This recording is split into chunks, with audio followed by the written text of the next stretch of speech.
हाँ, आतंकजीत सिंह साहब, मैं कर्नाटक का जब वो देख रहा था, एक तो कर्नाटक एक ऐसा राज्य है जो किसानी की दृष्टि से भी बहुत नहीं मजबूत है, और वहां के किसान अच्छी खेती करते रहे हैं और अपनी आवाज भी उठाते रहे हैं।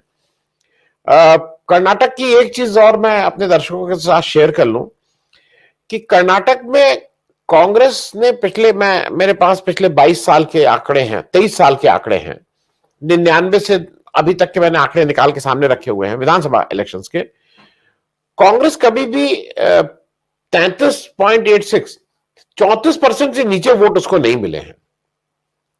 एक अजीब सी बात, एक आंकड़ा मैं शेयर करूं, क्योंकि आतंकजीत सिंह साहब ये सब आंकड़ा समझते हैं ठीक से और बहुत अच्छे तरह से उसको रिव्यू भी करते हैं। आतंकजीत सिंह साहब पिछले साल, अब पिछले मतलब 2018 में जब इलेक्शन हुआ तो कांग्रेस का वोट परसेंटेज तो 38.14 था, सीटें 80 आई। बीजेपी का वोट परसेंटेज 36.35 था, उनसे कम था, लेकिन सीटें 104 आई। और जेडीएस अलग से लड़ा था, उसका 18.3% वोट था, सीटें 37 आई। तो चुनाव में ये जो गणित होता है कि किसने वोट किसका काटा, कौन किसके साथ गया, कौन किसके साथ नहीं गया, और अभी ऐसा लग रहा है कि शायद कांग्रेस कर्नाटक में मतलब एकला चलो की ही नीति अपनाएगी। तो ओवरऑल इंपैक्ट के हिसाब से आप कर्नाटक के इलेक्शन को कैसे देख रहे हैं? देखिए आनंद वर्धन जी, कर्नाटक को आप चार भागों में डिवाइड कर लीजिए। एक तो वहाँ की जो मेजर कम्युनिटीज हैं, उसमें एक लिंगायत कम्युनिटी है, और उसमें एक वोकालिंगा कम्युनिटी है, एक गावड़ा कम्युनिटी है, और एक आपका नॉर्थ कर्नाटका। ये चार में वो डिवाइडेड है। जो लिंगायत और वोकालिंगास हैं, वो कभी भी बीजेपी की पॉलिसीज के साथ खुश नहीं रहे, बिकॉज कांग्रेस का नेतृत्व कमजोर होने की वजह से। इस दफा आपने देखा 108 सीटें मिली, जबकि परसेंटेज वोट बीजेपी का कांग्रेस से कम था। अब जहां तक जेडीएस की बात है, उनका 12-13% वोट गौड़ा वोट अपना है, जो उनको मिलता ही मिलता है।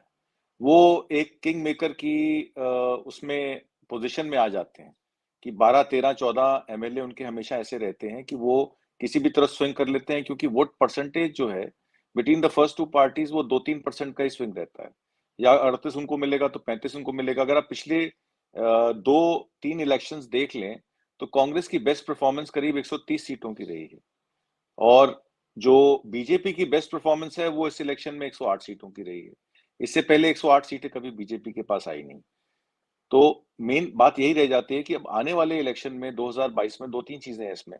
एक तो जो आपस की खींचातानी है कांग्रेस के अंदर, चाहे वो सिद्धारमैया जी की डीके शिव कुमार से हो कि अब कौन नेतृत्व लीड करेगा, कौन टिकटे का डिस्ट्रीब्यूशन को देखेगा, जो उनके कांग्रेस की जो वहां पे अधिकारी रहेंगे, या यहाँ से जो पर्यवेक्षक भेजे जाएंगे, वो पर्यवेक्षक कौन रहेंगे, वो किस तरीके से दोनों गुटों को साथ लेकर चलते हैं। तो मेन ये है कि कांग्रेस की position as of right now elections में बीजेपी से बेटर है, क्योंकि आपने देखा हिजाब बैन का जो एक उन्होंने हिंदुत्व का मुद्दा उठाने की कोशिश की कर्नाटका में, कहीं ना कहीं उसने बहुत ज्यादा इम्पैक्ट नहीं किया। हालांकि मुझे सुनने में ये आया कि करीब 13,000 लड़कियां इस बार एग्जाम्स में नहीं बैठ पाई हिजाब बैन के चक्कर में, क्योंकि उनकी फैमिलीज ने मना कर दिया कि अगर हिजाब बैन है तो बेटा मत जाओ, पढ़ाई मत करो, कोई बात नहीं अगले साल देख लेंगे। तो और दूसरी बात है, जिस तरीके का वहाँ प्रमोद मुतालिक, इनके श्री राम सेना वाले और इनके जो हिंदू महासभा वाले लोग जो वहाँ कर्नाटका में पोलराइजेशन के नाम पर इवेंट्स कर रहे थे और किस तरीके की सांप्रदायिकता फैलाने की कोशिश कर रहे थे, वो कहीं ना कहीं विफल रहे हैं। और मुतालिक का तो यहाँ तक मुझे सुनने में आया है कि वो अब बीजेपी से नाराज भी चल रहे हैं कि जिस तरीके का सपोर्ट उन्होंने मांगा वो उनको मिला नहीं। अब प्रधानमंत्री मोदी आने वाले समय में आप देखेंगे जनवरी से लेकर फरवरी में कम से कम उनके 5-6 प्रोग्राम लगे हुए हैं। वो वहाँ के आईआईटी का इनॉग्रेशन भी है, वहाँ के कुछ एयरपोर्ट्स का भी। तो इस तरीके से इस टाइम फोकस अभी, क्योंकि फरवरी में 3 इलेक्शंस हैं नॉर्थ ईस्टर्न स्टेट्स के, त्रिपुरा मेघालय के। उसके बाद जो मई में इलेक्शन आना है वो कर्नाटका का आना है, और कर्नाटका के इलेक्शन महत्वपूर्ण है बीजेपी के लिए। प्रधानमंत्री मोदी का पूरा जोर होगा इस इलेक्शन में, और अगले 3 महीने में उनकी 6 या 7 विजिट ऑलरेडी प्लान्ड है। तो कहीं ना कहीं बीजेपी को आकांक्षा है इसमें, अंदेशा है कि इस बार उनको 108 सीटें नहीं मिलने वाली हैं। कांग्रेस को सिर्फ ये देखना है कि वो अपना घर मजबूत कैसे रखें, वो किस तरीके से विभिन्न लोगों को, मतलब जैसे मैंने बताया सिद्धारमैया जी को, सिद्धारमैया वहाँ के बहुत पॉपुलर लीडर हैं, और मेरी कर्नाटका में कुछ लोगों से बात भी हुई आज सुबह, जब मुझे पता लगा कि आज कर्नाटका का प्रोग्राम है, तो उन्होंने मुझे ये कहा कि सिद्धारमैया जी काफी स्ट्रांग है वहां पे। अगर डीके शिव कुमार वहां पे उनको सबॉर्डिनेट रोल देते हैं और उनके बीच में ये समझौता हो जाता है कि सिद्धारमैया ही सीएम चेहरा रहेंगे, तो इसमें कांग्रेस को बहुत बड़ा एक एडवांटेज मिलने वाला है। और अगर ये कैंडिडेट अनाउंस नहीं करेंगे और ये कहेंगे कि विधानसभा मंडली डिसाइड करेगा कि कौन सीएम रहेगा, कौन बनेगा, कौन नहीं बनेगा, तो ये इसमें फिर थोड़ा सा कांग्रेस के लिए मुश्किलात बढ़ सकती हैं। और तीसरी बात, आपको ये भी पता हो कि 26 दिसंबर को कर्नाटका कैबिनेट ने वोकल लिंगायत और लिंगायत को 4% एक्स्ट्रा वोकल लिंगाया और लिंगायत को 5% एक्स्ट्रा रिजर्वेशन देने की एक कवायदत की है कि उनको ओबीसी कैटेगरी से मॉडरेट ओबीसी कैटेगरी में भी डाला जाए, जिससे उनका परसेंटेज जो है वो 4% वोकल लिंगायत और लिंगायत का 5% एक्स्ट्रा रिजर्वेशन मिले। 10% रिजर्वेशन ऑलरेडी ईडब्ल्यूएस का उनको इम्प्लीमेंट करना एक बड़ी टेढ़ी खीर है, क्योंकि कर्नाटका की कैबिनेट में 32% ओबीसी, 17% एससी और 7% एसटी, 56% ये रिजर्वेशन बनती है। तो ये 56% रिजर्वेशन ऑलरेडी चल रही। अब वो 10% ईडब्ल्यूएस में, पहले 4% ईडब्ल्यूएस कोटा था कर्नाटका की, तो अब क्योंकि 10% ईडब्ल्यूएस सेंट्रल गवर्नमेंट ने अप्रूव किया है, तो उनको 6% एक्स्ट्रा ईडब्ल्यूएस में कैसे वो करेंगे। तो रिजर्वेशन का जहां तक सवाल है, आपने उत्तर प्रदेश में देखा किस तरीके से चालाकी से नगर निकाय इलेक्शन में 572 कॉन्स्टिट्यूंसीज में उन्होंने कह दिया कि ओबीसी का कोई आरक्षण नहीं होगा। हाई कोर्ट से ऑर्डर आ गया, सुप्रीम कोर्ट में उसको चैलेंज कर रहे हैं। जाहिर सी बात है, निकाय इलेक्शंस को 2-3 महीने खींचा जा रहा है। मुझे जहां तक ये भी लगता है कि ओबीसी रिजर्वेशन का ना होना इस निकाय इलेक्शन में कहीं ना कहीं मायावती को फोर फ्रंट पे लाने की बात हो रही है, ताकि समाजवादी पार्टी जो है ओबीसी वोट को ना कैप्चर कर पाए। तो एक तरफ तो बीजेपी ओबीसी आरक्षण को इम्प्लीमेंट नहीं करवा पा रही उत्तर प्रदेश में सरकार, चाहे वो न्यायालय के थ्रू हो या अदरवाइज, और 3 ट्रिपल टेस्ट की बात करती है। और दूसरी तरफ कर्नाटका में लिंगायत और वोका लिंगायत के लिए 5% एक्स्ट्रा रिजर्वेशन का लॉ पास करती है।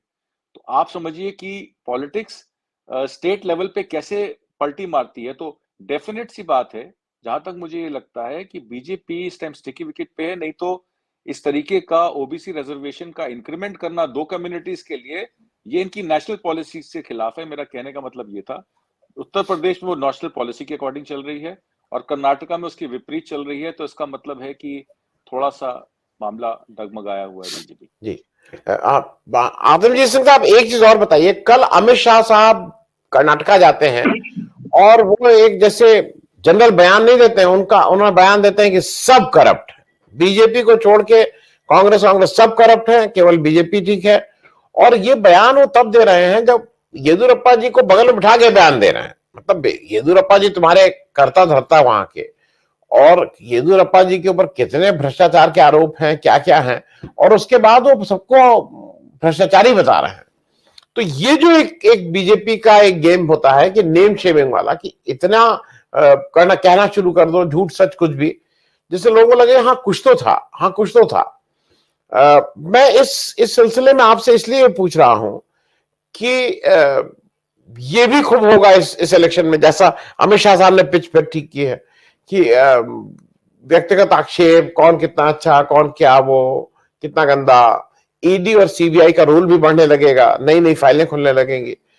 तो ये जो एक हथकंडा है, और खास करके अमित शाह साहब इसको एंकर करते हैं। मैं अपने दर्शकों को एक चीज और बता दूं, जैसे एक अनुराग ठाकुर साहब हमारे नॉर्थ संभालते हैं, उसी तरह से उनके पास एक और सांसद हैं जो साउथ संभालते हैं, सूर्या जी। सूर्या जी का मतलब यही रोल है, जिस तरह की बातें वो करते हैं, जिस तरह की आग उगलते हैं। तो मैं जरा आपसे, आतमजीत सिंह साहब, ये जरा बताइए मुझे कि भ्रष्टाचार भी कोई मुद्दा रहेगा? जो अमित शाह साहब भ्रष्टाचार को मुद्दा बनाना चाह रहे हैं, तो क्या सही में मुद्दा बनाना चाह रहे हैं?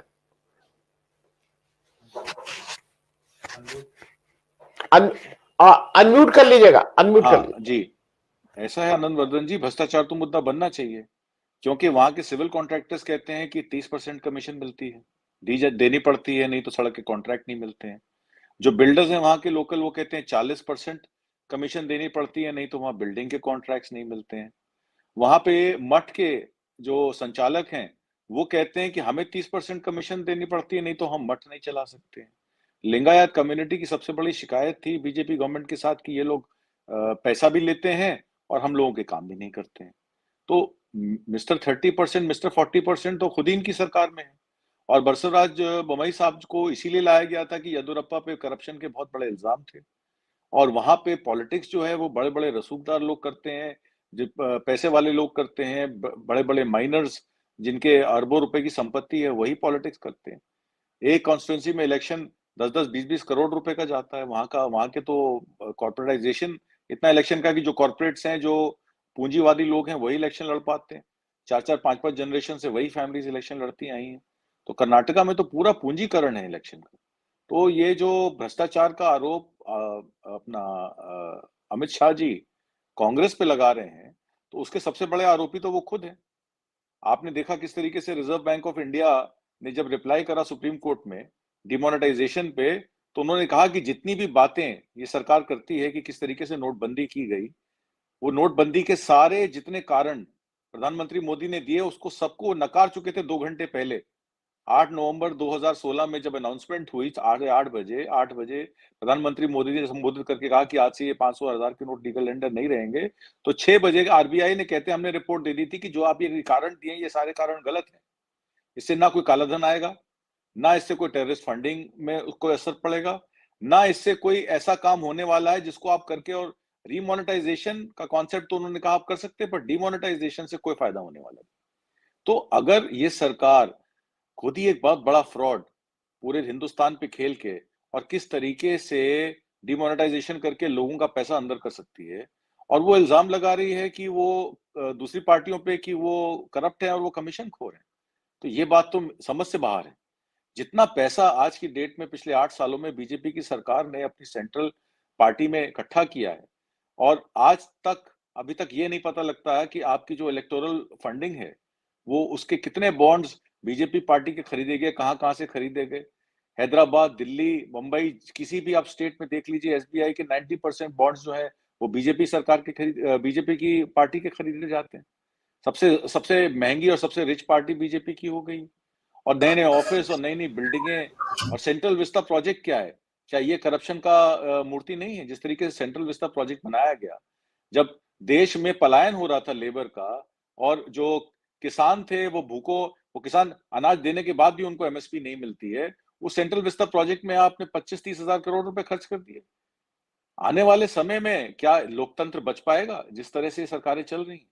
तो मुझे तो लगता है 2023 और 2024 एक निर्णायक भूमिका है।